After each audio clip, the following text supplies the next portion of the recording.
I wrote a book called Waiting for Wings, A Woman's Metamorphosis Through Cancer. And that was what my speaking career was based off, was that book. And I was going to author another book called Taking Flight, which was going to be the sequel to that, to talk about survivorship. But during that 10-year period, I was dealing with the destruction of my relationship with my adopted mom.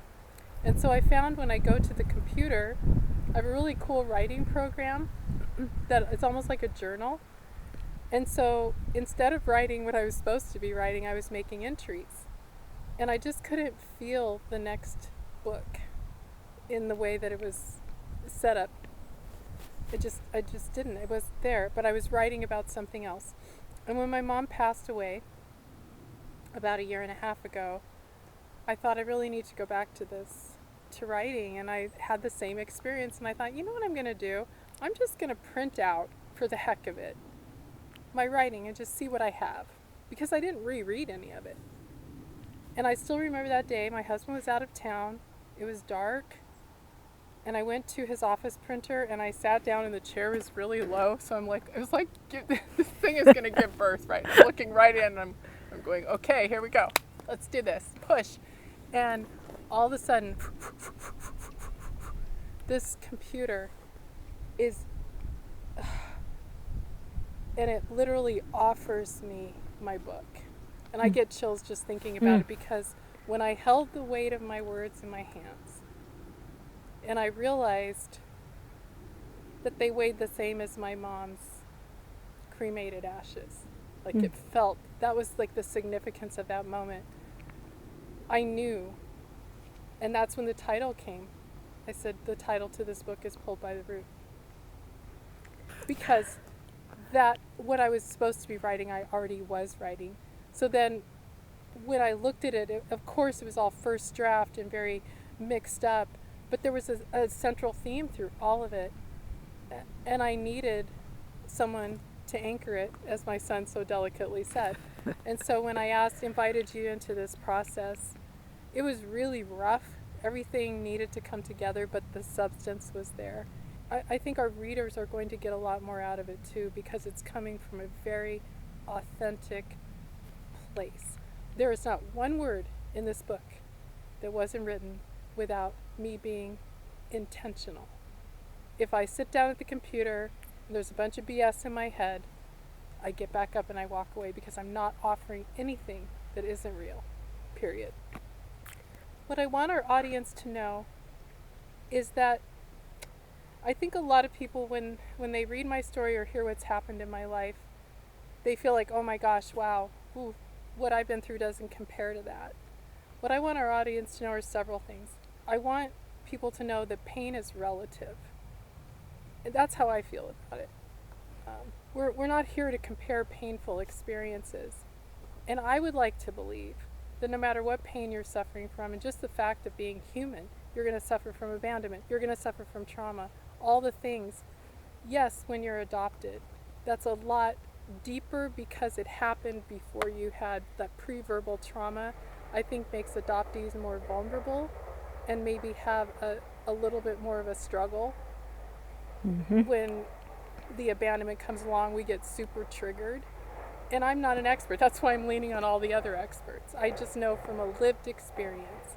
What I hope our readers get out of it is that they can find hope, they can find determination, and that they can see part of themselves in the work that we're doing, and that it can help put them on a path. Because I know that things that I read, quotes, songs, art, it all helps us heal. And I think it's just one more thing in someone's toolbox to be able to read somebody's pure truth. The way that I would describe this book and what I'm offering and what I believe you're offering is if I took my hands and my soul was ink, and I put my hands into my soul and I wrote it all over those pages. That's exactly what it feels like to me. It's like I'm offering you my soul. And in that offering, I hope that you can see part of your own. You know, it's really hard to follow your dreams. It's really hard to tell people your dreams. It's a very vulnerable spot to be in. And I think I have next to my bed Theodore Roosevelt's Daring Greatly quote. Yeah. And Brene Brown's, she has a book called Daring Greatly. But one of the things that she talks about is in an arena, you have the stands up high. And she said so often the people that criticize our dreams, they're up in the nosebleeds. And the people that are in the arena, fighting the fight, that are getting mud and dirt, getting knocked down, I want to be with the people that are in the arena. So for me, when somebody says, oh, you can't do that, I'm like, watch me. If I don't have a dream, I'm dull. I'm one-dimensional. And I've allowed myself to give up so many times. And I think that's a point that I want the book to make too, is that you can give up, you have to get back up again. You have to get up and dust yourself off and just be willing to get the living hell beat out of you. Because on the other side of that is this. There's something in the adoption world called coming out of the fog, and I just learned about this about 6 weeks ago. It's this realization that when you understand the significance of what happened when you were born, that you were separated from your mother, and that was trauma, and that lays down not only a neurological foundation, but a psychological and a soul foundation for one to be afraid and anxious. And I remember from a very young age being afraid and anxious and always trying to barter. Like, I'm not going to be me, I'm going to be what they want me to be so that I can stay safe. I gave my soul away before I even knew I had it. So I think by writing this book, I'm actually maybe going to have my soul back for the first time ever. Like, I've never had complete peace. And I've touched death so many times, and I don't want to die without knowing what that feels like. I don't know, from the time I was little, I can't really explain it, but I felt like I was being tapped on the shoulder to do something so much bigger than myself. And I can't sing, and I can dance a little. You've seen it, Alex. It's not that great. Do you want me to? I'm kidding. But words have always been safe. The paper doesn't judge me. The paper documents what happened. The paper is my proof. It is my past, it is my presence, and when I'm gone, it will be my legacy.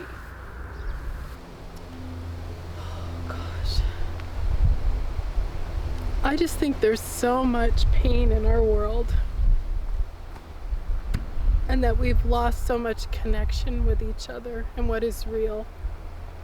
Like, just the images we're being bombarded with us can make us feel so lonely. So I think that encouraging vulnerability, I want people to know that vulnerability is a superpower.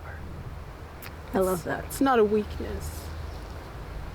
It's not a weakness. Weakness is when you hide behind false strength.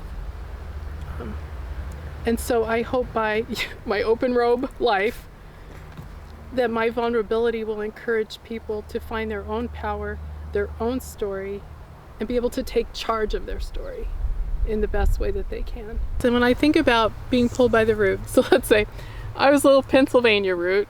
My birth mother was taken to Tucson, Arizona. The desert is known for its difficult, adaptation. So you think about that, if you think about it in the roots, I was able to go into that harsh environment, and I was able to spread my roots and have these incredible relationships that I would not trade for anything, even though they were difficult and painful. And so it's amazing how little you need to grow or to stay alive. The idea is to really flourish. And I think that when I think about being pulled by the root, I also think that I'm being planted again, and growing again. And I'm growing again because there's a nourishing element to healing, to telling the truth. And I can feel myself getting more sturdy, my roots getting bigger. And I think what's really exciting about this project is that we don't just want it to be a book. We want it to be a movement. We want people to contribute their stories to our website, whether it's anonymously. We want to see your artwork. We want to hear from you and your voices. And then that creates a root system. What I think is so cool, I watch a lot of National Geographic, trees actually communicate with each other through their root systems underground. Love it. And they, like, ooh, that's so cool. And a forest will be really healthy because of all the root systems that have gathered. And I just love the idea of growing with other people and strengthening and just becoming this mighty forest of people that are aware and on a healing path.